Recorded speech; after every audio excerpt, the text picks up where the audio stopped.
no surprise right now, demand is a little bit softer. We see that in CoStar. We also see it from Google, which is reporting that renter demand is down 7% year over year. At the same time, supply is on the rise, which from an owner-operator standpoint is not a great combination, right? If you've got demand softening, supply increasing, that's going to lead to higher vacancies and lower absorption.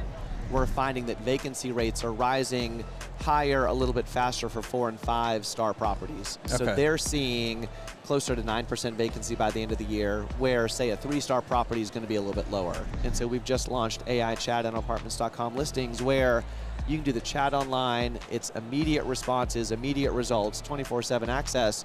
Those kinds of things of giving that control to the renter puts them in charge. It makes them feel like they've got some control over the process. What we find is that 2/3 of our renters only submit 1 lead. Okay, we're here with Chris. Chris, introduce yourself.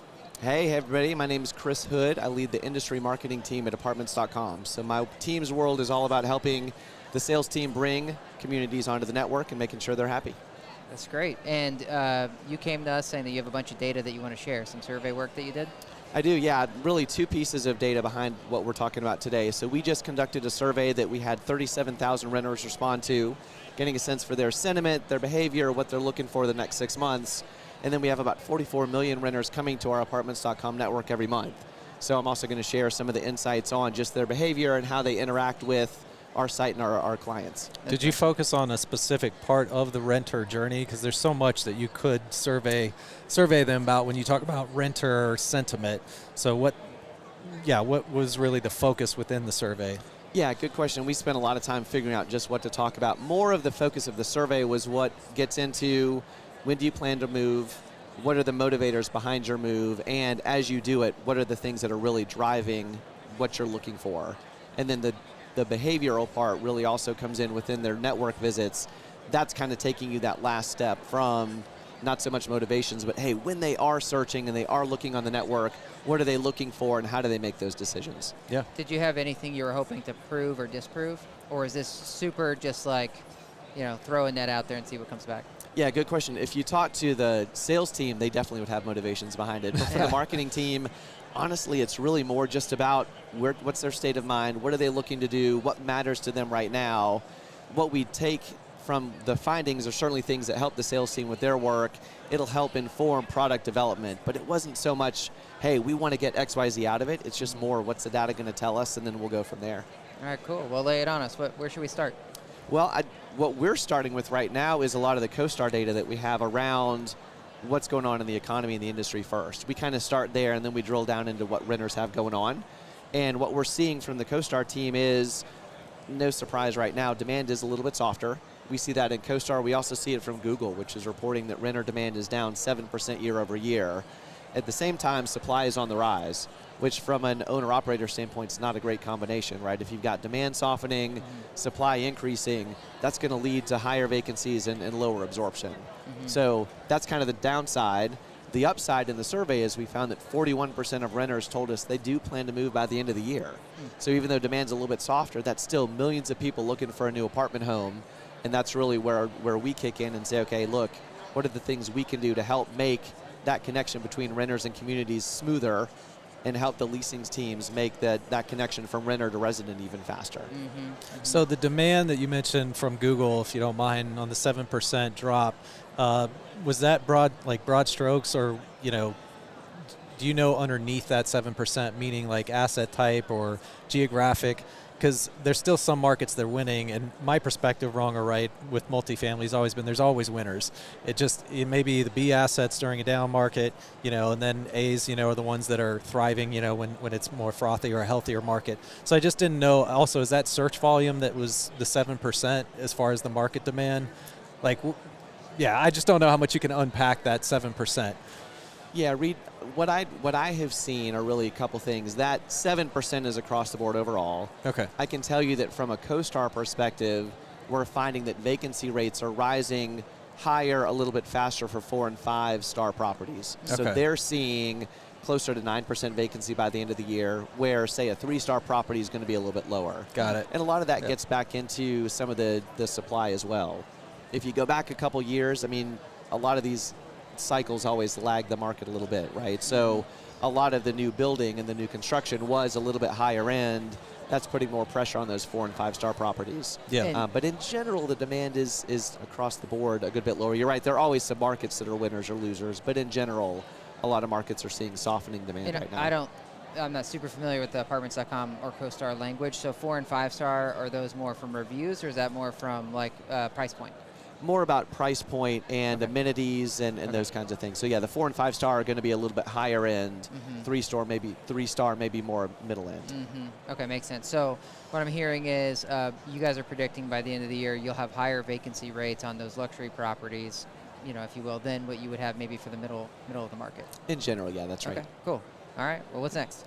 All right, so with that as the backdrop, really the two big things that we're seeing that renters are looking for, right? So if we go back to the renter survey that we did and behavior on our network, speed and control are the two big things for them. Renters want to make decisions quickly. Part of it's out of necessity, right? We're coming out of a market where, man, when a unit came available, you had to jump. You had to make a decision really fast. What also is happening is our clients are able to educate renters so well about everything about their properties, right? Amenities and media and neighborhood guides and all this information that in the past you might have had to contact a property yourself to learn about. You can find that online. So renters having that empowerment and having that ability to do the research on their own helps them make faster decisions. I mean, I think about it as a consumer. We've got a kid who's about to turn 16 and we're trying to figure out a car for him. Lord knows I do not want to spend weeks on end in dealerships. I want to do my research online and learn, get myself to where there's maybe 1 or 2 dealerships I care about. That's what I'm going to go contact. So that's where the speed comes in. And then what we're finding on control is it's kind of a little bit of a paradox for a lot of businesses, right? I mean, a lot of us grew up in the industry where you said, hey, don't tell people everything, right? Give them enough information that they get just interested enough that they're going to contact you. But look, you guys know it. I mean, our clients know it. Leasing staffs are slammed. They've got probably the most important job in the industry, and yet they're wearing more hats than ever, and the demands are greater, and they just don't have time in the day to respond to every question and lead. So what we're finding is if we can give renters more information through the ability for them to schedule tours on their own, right? 90% of our renters tell us they want multiple tour options, but they don't want to have to call the community and find out what day and what time. Do that all online through your listing, and that's great. They want multiple ways to communicate with a property. And so we've just launched AI chat on apartments.com listings where you can do the chat online. It's immediate responses, immediate results, 24/7 access. Those kinds of things of giving that control to the renter puts them in charge. It makes them feel like they've got some control over the process. What we find is that 2/3 of our renters only submit 1 lead. And I think a lot of that is because our clients do such a good job educating them on their listing that by the time they're ready to make that the communication to a property, they know what they want and they know where they want to be and they know what apartment unit is all about. So when they contact a property, they're very close to making that decision. And so from a community standpoint, giving more control on the front end helps you a ton on the back end. That's very different than what we had seen 5 or 6 years ago, as far as like 2/3 of renters submitting 1 lead. So I know we didn't see the survey ahead of time, and so we didn't prep you with questions. So do you have anything you can share about how maybe the behavior on your properties have changed over the last, I think you said to us that you got here in 2019. So as far as the user behavior on the portals? Yeah, David, I did. So good question. A couple of the big things that we're seeing that have changed, certainly the compressed time frame, right? People wanting to make decisions faster. The desire to be able to tour in multiple ways. If you go back 4 or 5 years ago, there was some virtual touring, there was some digital touring, but look, most people wanted to be there in person.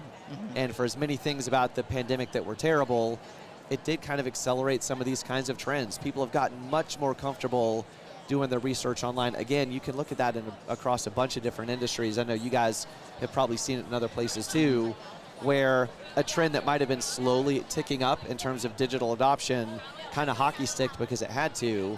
And once that genie's out of the bottle, you're not putting it back in. And so for better or worse, and I think the opportunity for communities is, look, renters aren't going to pull back on wanting to do things digitally. They're not going to pull back on wanting to do things virtually.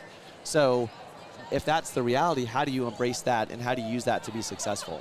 So that's a lot of what we're seeing from a renter standpoint. And I think what we're seeing is the communities that recognize that and adopt it and realize you don't have to get it right out of the gate, but just test and learn and try new things and embrace that digital adoption. They're the ones who are going to be more successful in the long term. Cool.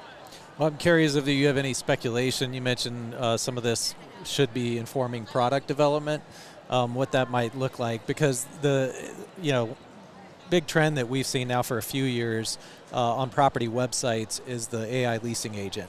And the idea is that they'll cut out 50 to 60% of the work of the leasing agent so that they're not fatigued with a bunch of low quality leads. At least that's one of the macro value propositions of that. To my knowledge, and correct me if I'm wrong, that hasn't transferred to apartments.com or some of your competitors, meaning you haven't gone that direction from a product standpoint. Is that right? We haven't. I mean, it's something that we're looking at and trying to understand and having a ton of conversations with our clients about sort of where their world is going.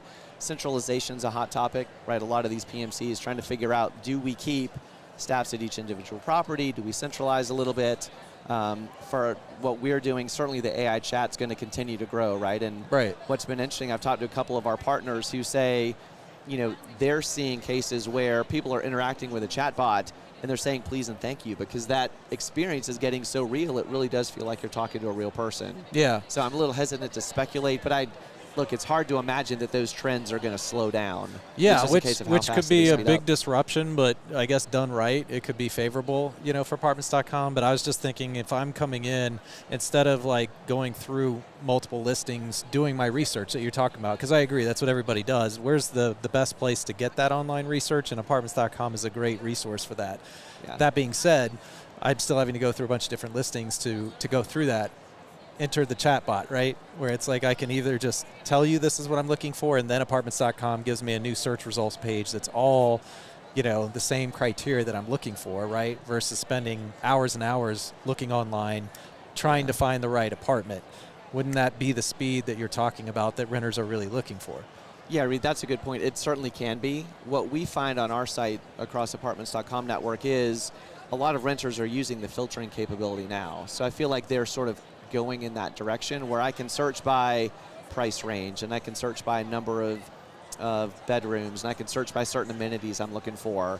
So I think that could very well be the next part of that evolution, right? Is going from filters to just having more of a, hey, chatbot, I'm looking for XYZ. Yeah. So or the combination of the two, right? Yeah. Reid and I talked about this on a podcast the other week. I think, it would have been released by now, but it's more how much do you trust the chatbot? Because I would rather personally use the filters than I would a bot, because I'd be afraid. I don't trust the machine enough yet that it's not going to miss something. And it's because it's so important to me where I live that I'm not going to be willing to miss that diamond in a rough. But there could certainly be other people that are more nomadic that are yep, just hit me with these criteria, that's all I care about. And it's more of an urgency play. Yeah, it's interesting because I think a lot of people, are thinking, meaning the consumer, but certainly the tech companies, hey, it's all about automation, speed. Does that compromise the experience at some point? One of my favorite interviews was with Jeff Bezos when he took over the Washington Post, and they were like, what are you doing buying a paper? And, I won't rehash that answer, but it was more the answer that he had when they asked if he thought that they would be printing a paper in 100 years. And he didn't even blink. He said, yeah, they will. And they're like, you're serious? Yeah. And he was like, yeah, it's because of the experience. Look at the horse and carriage that you see downtown. People still actually enjoy that experience. It won't be the norm. Maybe you're just printing on Sundays, but it's still the experience. And so it makes me think about that with all the disruption and change happening in multifamily, in the renter journey, renter behavior, and how that's all being approached.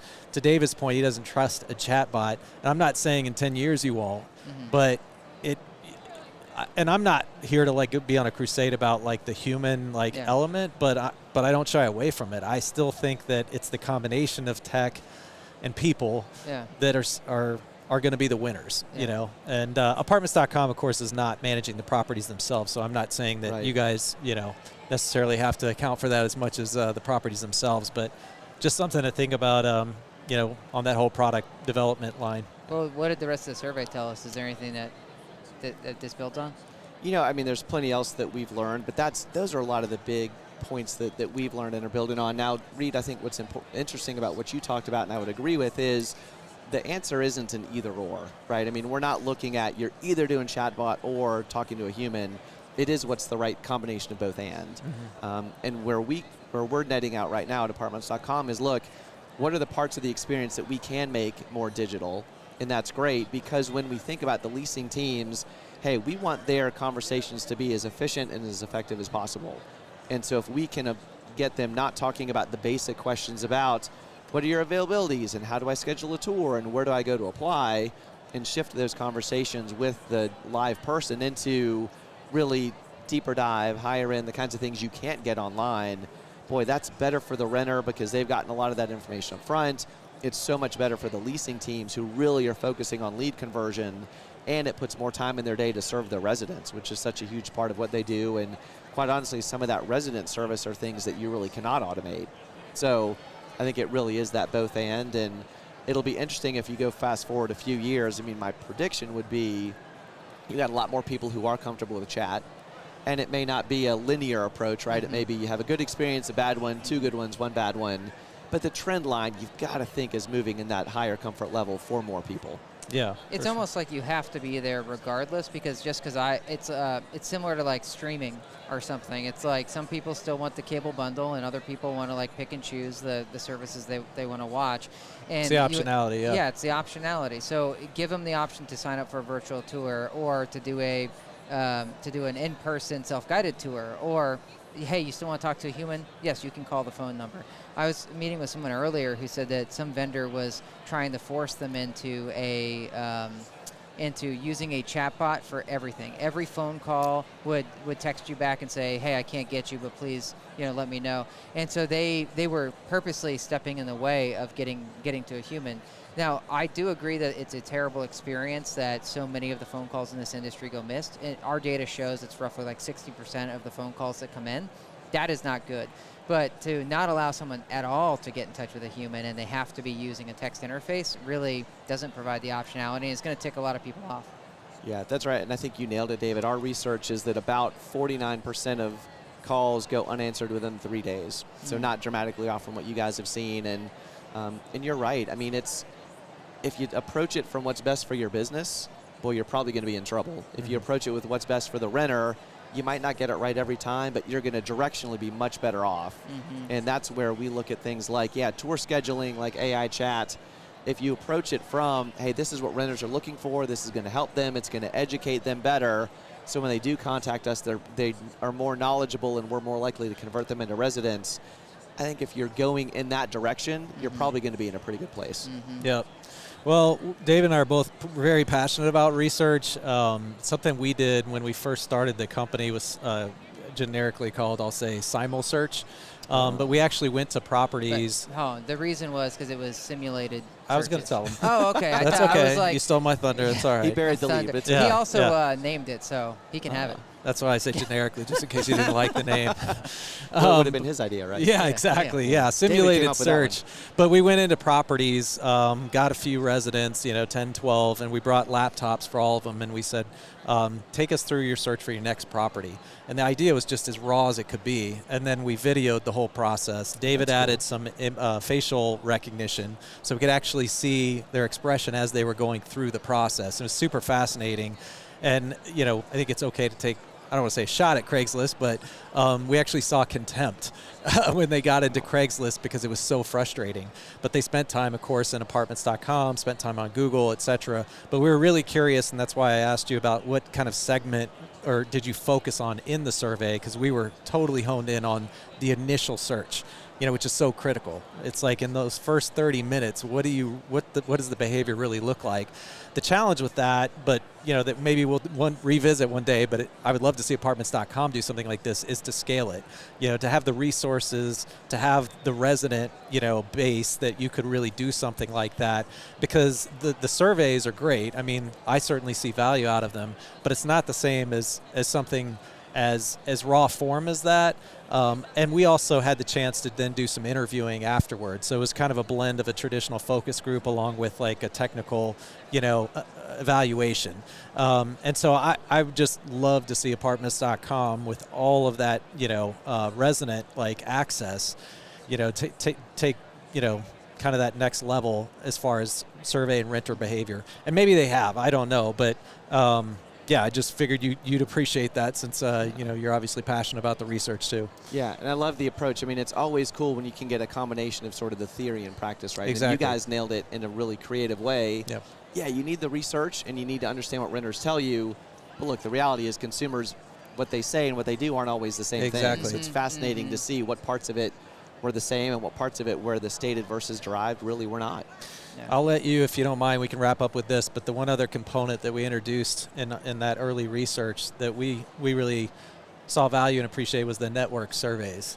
So do you mind just sharing?